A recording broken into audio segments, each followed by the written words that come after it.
Assalamualaikum warahmatullahi wabarakatuh. Alhamdulillah, wassalatu wassalamu ala rasulillah wa ala alihi wa sahbihi wa mawalah, amma ba'd. Alhamdulillah, kita bersyukur kehadirat Allah telah disampaikan umur kita pada bulan yang penuh berkah ini, yaitu bulan Ramadan.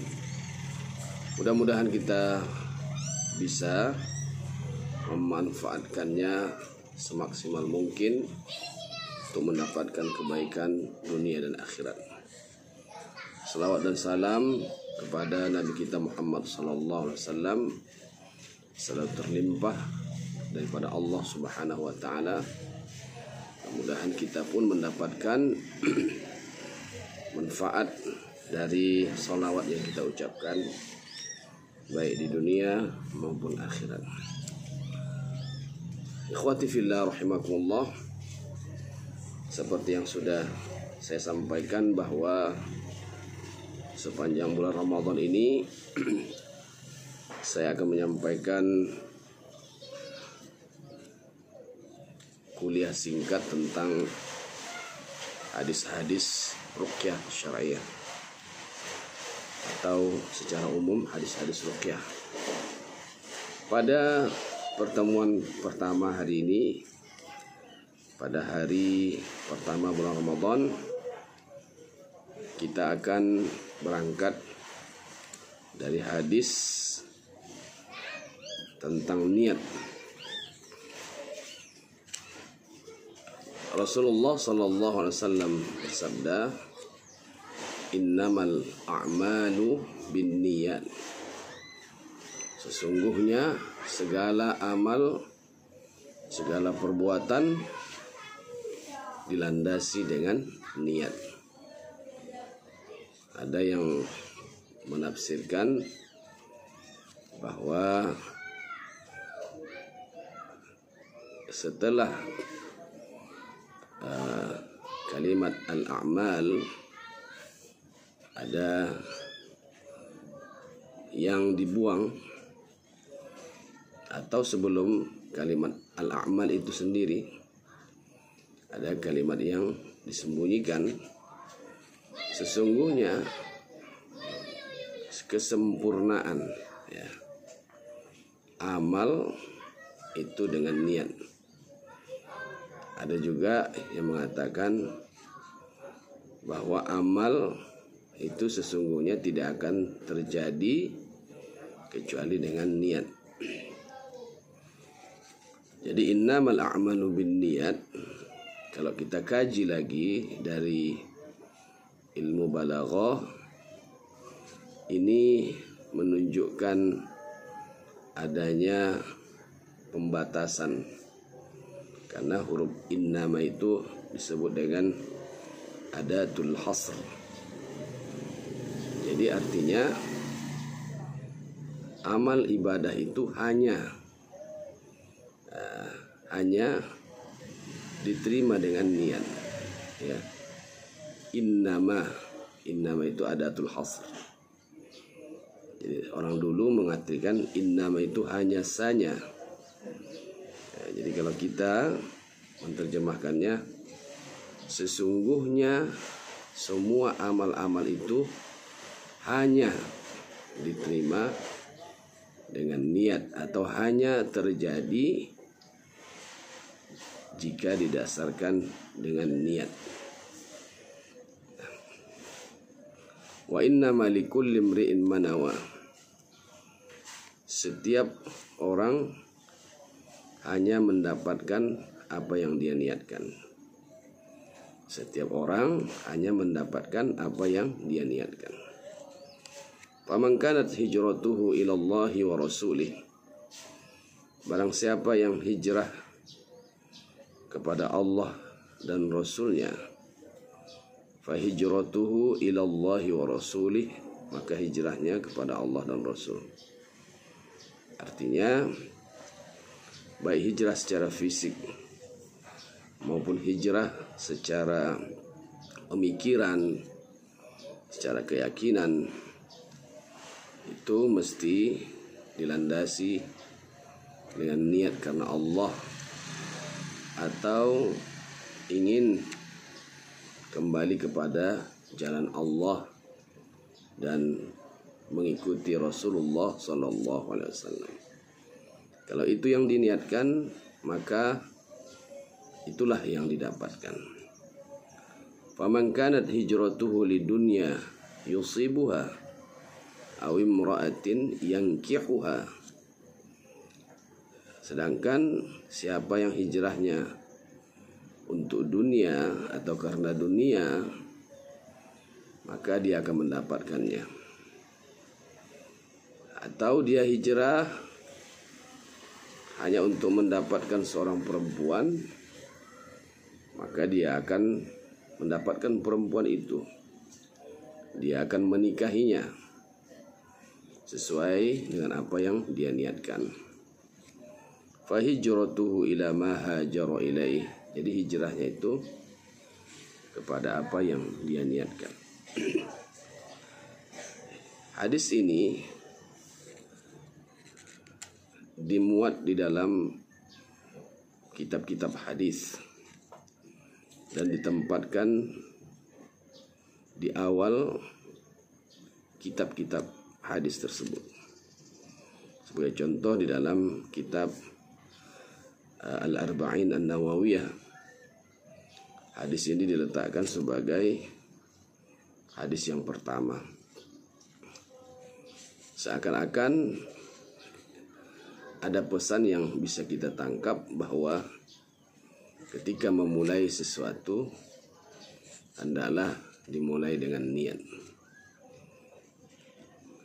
Dalam konteks ruqyah syar'iyah, ada 3 hal yang bisa dikaitkan dengan hadis ini. Pertama, sebagai landasan amal. Sebagaimana umumnya amal ibadah atau perbuatan atau aktivitas yang dilakukan oleh manusia, maka ruqyah juga mesti dilandasi suatu apa yang dikatakan dengan motivasi atau tujuan.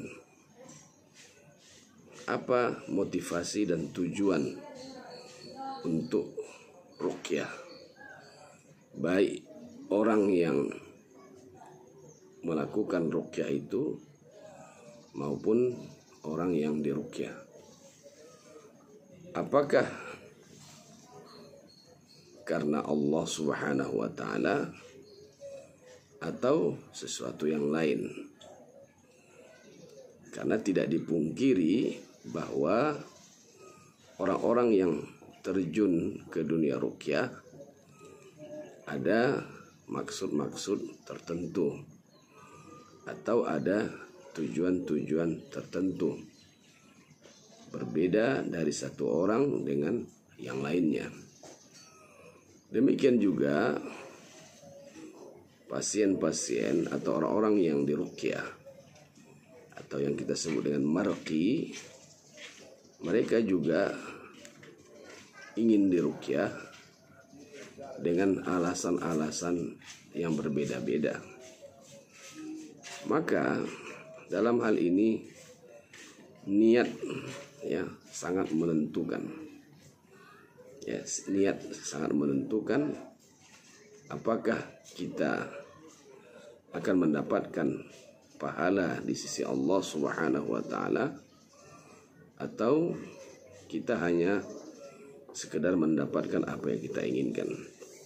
Seperti tadi di dalam teks hadis disebutkan, man kanat hijratuhu ila Allah wa rasulih fa hijratuhu ila Allah wa rasulih wa man kanat hijratuhu lidunya yusibuha. Jadi kalau kita meruqyah itu karena Allah Subhanahu wa taala dan ingin menjalankan atau melestarikan sunnah Rasulullah sallallahu alaihi wasallam, maka itulah yang akan kita dapatkan. Adapun kalau ada orang yang menjalankan praktek ruqyah karena tujuan dunia atau ingin mendapatkan seorang wanita atau tujuan-tujuan yang lainnya, maka hanya itulah yang dia dapatkan. Jadi hadis ini sangat memotivasi kita sebagai peruqyah agar benar-benar mengikhlaskan niat kita. Dan ikhlas itu tidak bisa dinilai dengan ucapan, dengan kata-kata, dengan pengakuan. Kalau kita mengatakan saya ikhlas, maka itu belum menjamin keikhlasan. Kalau kita katakan bahwa kita melakukan karena Allah dengan ucapan-ucapan kita, belum tentu itu juga menggambarkan apa yang ada di dalam hati kita. Jadi ikhlas itu tidak kelihatan. Sebagaimana di dalam surah Al-Ikhlas. Surah Al-Ikhlas disebut dia atau dinamakan dengan surah Al-Ikhlas. Tetapi di dalam ayat-ayatnya tidak kita temukan kata-kata ikhlas. Begitulah sebagai gambaran bahwa keikhlasan itu tidak bisa dilihat dari ucapan, dari kata-kata atau pengakuan. Nah, jadi oleh karena itu ini sangat penting ya untuk kita lakukan. Orang boleh saja menilai kita ikhlas, tapi belum tentu kadang-kadang kita ikhlas. Atau orang menilai kita tidak ikhlas, tetapi sesungguhnya dalam hati kita benar-benar ikhlas. Dan keikhlasan dalam konteks ruqyah syariah tidak bisa dinilai dengan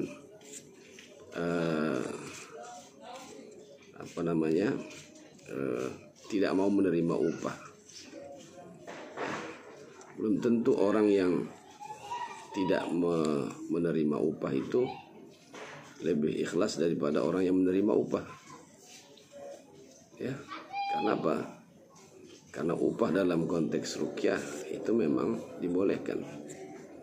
Yang tidak dibolehkan adalah berlebih-lebihan dalam berharap terhadap upah atau menetapkan upah itu sendiri. Itu yang pertama. Jadi terkait dengan ikhlas. Yang kedua, hadis ini bisa juga untuk menetapkan hukum ruqyah. Ya. Hukum ruqyah menurut para ulama asalnya adalah mubah. Perbuatan mubah, perbuatan yang kalau dikerjakan tidak berpahala, kalau ditinggalkan tidak berdosa. Itu sebagai hukum asalnya. Walaupun Imam Nawawi di dalam Syarah Sahih Muslim membuat judul ketika membicarakan hadis-hadis ruqyah dengan kata-kata istihbabu ruqyatil marid, sunnah meruqyah orang yang sakit. Jadi beliau mengatakan sunnah. Baik, taruhlah bahwa ruqyah itu kita hukumkan asalnya mubah, seperti layaknya perbuatan mubah lainnya. Nah, sesuatu yang mubah itu bermakna dia bisa berubah status hukumnya kalau kita niatkan dengan niat tertentu. Makan mubah, Tapi kalau diniatkan untuk menguatkan fisik agar bisa beribadah kepada Allah, maka makan itu menjadi sunnat. Tidur mubah, ya, bekerja, melaksanakan aktivitas mubah. Tetapi ketika itu kita niatkan untuk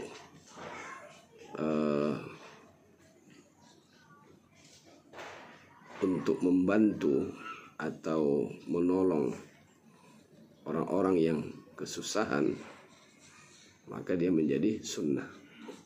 Nah, jadi yang menentukan niat. Jadi dari mubah bisa menjadi sunnat.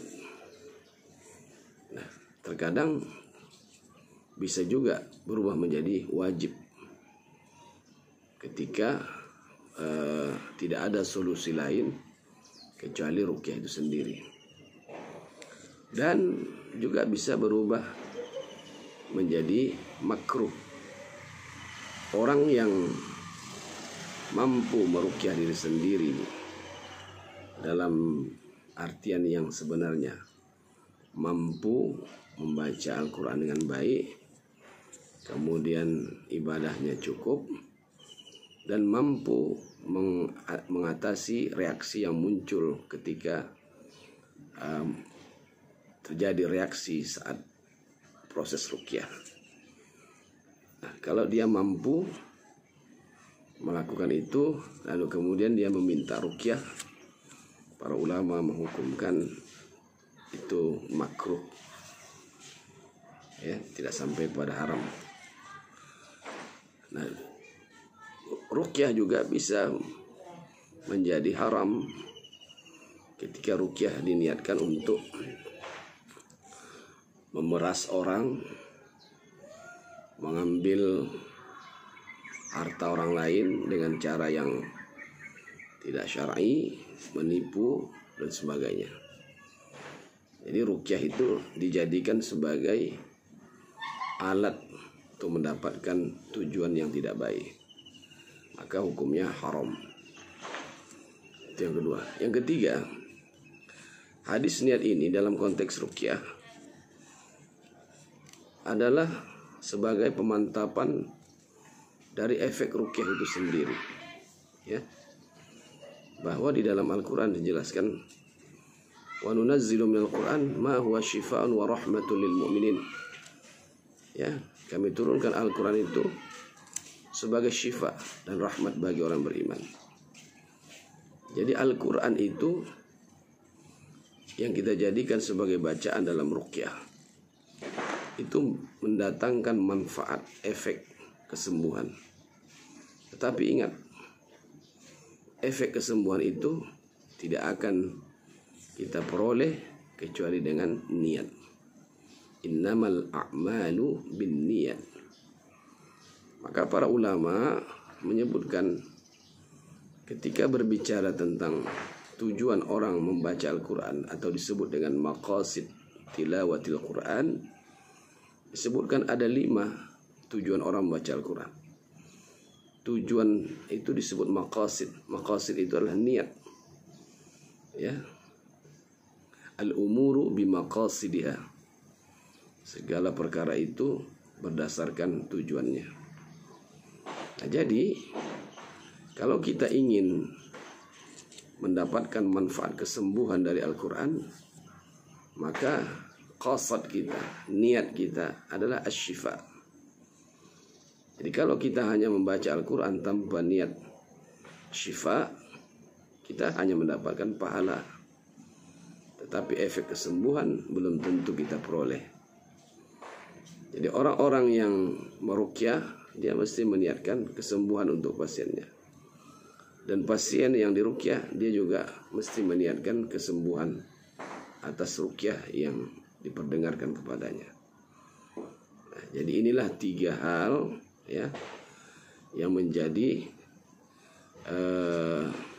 renungan kita pada pertemuan pertama ini terkait dengan hadis innamal a'malu binniyat dan seterusnya. Jadi kita akan mendapatkan manfaat dari ruqyah itu sendiri, baik manfaat secara duniawi maupun secara akhrawi, itu tergantung niat kita. Jadi barangkali ini yang bisa saya sampaikan. Mudah-mudahan ini bermanfaat bagi kita semua. Wabillahi taufiq wa hidayah. Wassalamualaikum warahmatullahi wabarakatuh.